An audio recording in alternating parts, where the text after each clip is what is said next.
guys, it's Freely the Banana Girl here. Today is day 4 of the 30 videos in 30 days, and today's topic is getting fat on a high carb, on a raw food lifestyle. You look pretty fat. Turner, do a swirl for us. Do a swirl. Swirl the physique.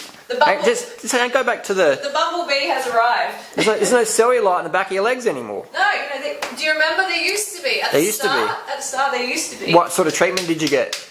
No treatment. Did you buy one of Matt and Angela's no lipo cleanse things or something? $500? No. Give me. Okay. No, I didn't. What about the dog? What's the little mutt doing? Tigsy.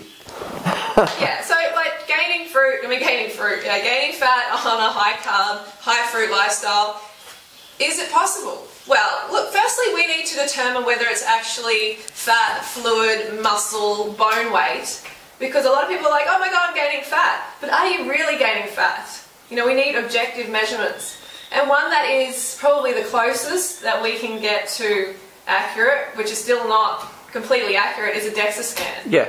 That's probably the best there is, but it's still pretty subjective because you can drink a gallon of water in a day and eat heaps of salt and put on 5-6 kilos of water weight in a day, but your body fat percentage will go down even though your body fat total grams hasn't changed. So it might be able to measure your body fat grams if you did it before and after, but otherwise it's a bit, you know. Yeah, we kind of need something. Yeah. Yeah, because it's like, I'm gaining fat, but are you? You know, we need some sort of measurement. That's why long term is always the most objective, isn't it? Yeah, definitely. Where's the fat fruitarians or McDougall people? There's no long-term, high-carb, raw vegan people who are fatties. There isn't. They're lean beans. So why do people say they've gotten obese on fruit? Do people really say that? Yeah. Oh, yeah. No. It's impossible to get obese on fruit. It is absolutely impossible. But, we need to take into account a lot of things. Like, there's so many variables that contribute to people gaining weight. Okay, there's sodium. How much sodium are you consuming or were you once consuming as well? There's also, if you're coming from an eating disorder, like I was, I had anorexia and bulimia, and I actually had low thyroid function. Ah, thyroid, the good old T, thyroid. Yeah. I had a blood test, it was diagnosed with low thyroid, they put me on medication, I was on that for about 6 months to a year, and guess what? Now I don't have any thyroid issues, it's not slowing me down at all, but because I had that problem and I came to this lifestyle, of course I was going to gain a little bit of weight because I was coming from anorexia and bulimia, and whenever you create a calorie deficit, you forcefully take 1,000 calories, 1,500 calories away from what your body needs every day, then it's going to catch up. There's going to be a time where it rebounds and catches up. But is that is it the fruit making you fat? No. No. So those people with thyroid issues, which is pretty common unfortunately, I see a lot in the cycling community and that, and even myself had a few thyroid issues for a while because I was just, you're just doing stimulants and drugs, party drugs and shit like that, and that does have a long-term effect. On your metabolism, definitely. Yeah. So, there's probably no people out there at all who haven't tried a diet. Yeah. Everyone's tried a diet. And most people are on a diet. Yep. At any time. Like, they're on a diet at some stage. And I think the camera's shaking off. I'm just shaking. Cold? A little bit. Oh, he's cold. So everyone's been on a diet or they're on a diet. And then they come to this lifestyle and they start eating normally. Yeah. So their body has been yo-yoing. Yep. They've been in this yo-yo stage. And then all of a sudden they're getting sufficient calories. And their body's starting to heal. The body starts to, hold on to the nourishment. And the water. Hold on to the water for healing purposes. Hormonal purposes. Definitely. Beneficial. We need to go through that stage before our body balances out. I'm living proof. I was, over 40 pounds heavier than now. Yeah.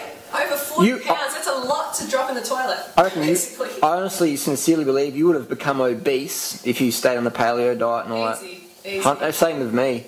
But the thing is, we love food. You can't stay on them, can you? Because it's so low carb that you just start to go crazy and you binge out all the time. Yeah. So it's not sustainable. No. And this is is a lifestyle. We have to stop treating it like a diet. We have to get alive. 2-week fad cleanse. Well, yeah, and we have to get alive. And realise that we're more than a number on the scales. That does not define us. A number on the scales is or how tight our clothing fits is not what defines us. Just show us again how tight your clothing is, though. Show us again. I'm wearing this show us to demonstrate again. that fruit does not make you fat, carbs do not make you fat. You can't hide anything. Just swirl it around, baby. We've got to show the audience. We've got to drum it into them. I feel this is necessary. We've got to, and hey, you got a bit of a gut on there. You got some food in there or something, have you? I have actually 10 bananas in here. Nice. And how many litres of water in there? A couple of litres? A couple of litres. Nice physique. I've got a guts. Physique. You're getting this guy? You're getting obese, mate. No more food for you. He's joking, luckily. Michelle Bridges, 1,200 calories a day for 12 weeks.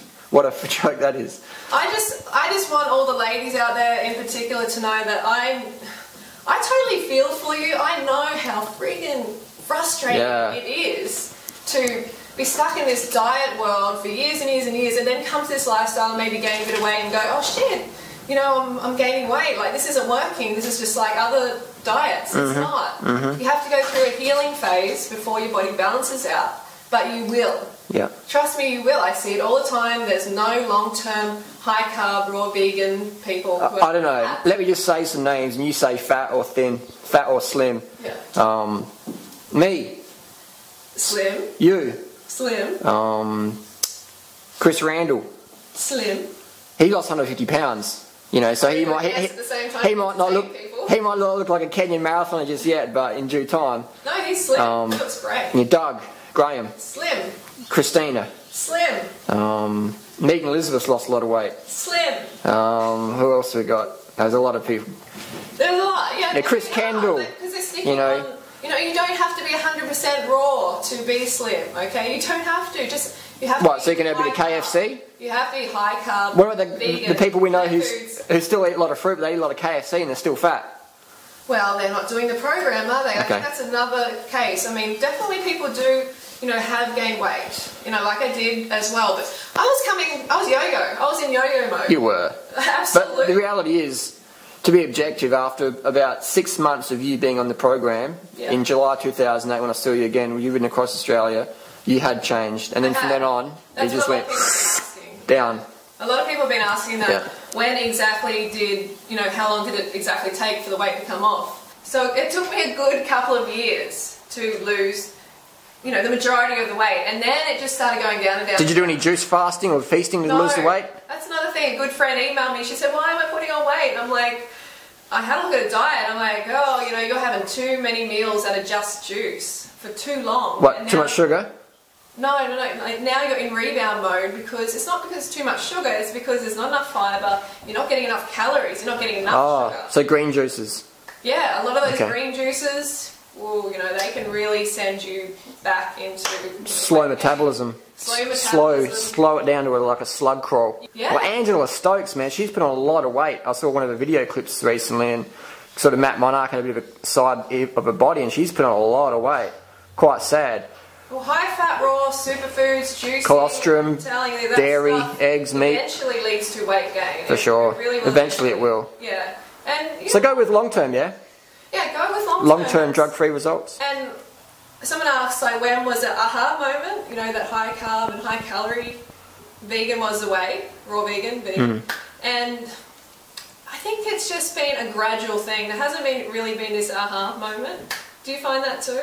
Yeah. I think we've just been gradually just learning more and playing with our bodies and helping so many people that it's just this gradual process. Yeah. Just like my weight has come off gradually. And you want it to be gradual. You don't want it to be... You want to shock your metabolism. This huge drop in weight. Shocking it. Because where's the positive habits being formed? Never. There isn't any positive habits. It's just this... Oh, someone's choking over there. There you go. It's like trying to steal a Porsche to own a Porsche. Yeah, it's not sustainable. That's right. Like, you want it to take time because it's going to build these positive habits that are going to be with you for life, and the weight's not going to come back. That's right. You know, I find it hard to put on weight. I'm telling you now, it's just so easy to stay lean. Good. Another thing as well, when people write, say, "Oh, put on weight," and then you check their photos, and you're like, "Oh, okay." Yeah, they're already slim. Okay, here we go. So that's probably 95% of the situation. That's right. I'd say that's 95%. They're just freaking out about nothing, or they've got really poor posture and their stomach muscles are really weak, so they eat a banana and they get fat. That's another thing, yeah. I mean, like, I know it can feel like coming from anorexia myself, as soon as I started eating enough calories, when I was eating big fruit meals, my stomach would distend like it does now. And mentally I'd start to think, I'm fat. Oh God, yeah, I I'm fat. just gained 10 pounds of fat in a meal. Yeah, oh no, I'm fat. So they're 95% of the people you read in forums, I'm fat, I'm fat, I'm fat, I'm fat, I'm fat. And then you look at their photo, and you're like, okay, Super lean. issues. Also And then, the advice, listen to your body. Yeah. This one's a bit of a hard one, eh? Because, I mean, it's all very nice to say, listen to your body, and you'll eat right and everything, but it's so subjective. Most people, when they listen to their body, especially as newbies, end up binging out on KFC. For sure. Or having some junk food, some chocolate or whatever, and then you never see them again. So that's why we need calorie requirements, we need calorie recommendations, like minimums. Okay, it's not going to be for everybody, but we have observed 2,500 calorie minimum for women, like across the board. They seem to thrive at that minimum, and then they go up from there. So that's why we give these recommendations. Eat as much as you want, or And we want you to little, listen to your body, of course. But people seem to enjoy being told to eat less. Yeah. What is that? I think people, they almost want to fail, so then they can say, I tried that thing, I tried it, and then I eat KFC now. Yeah. No, you can do this.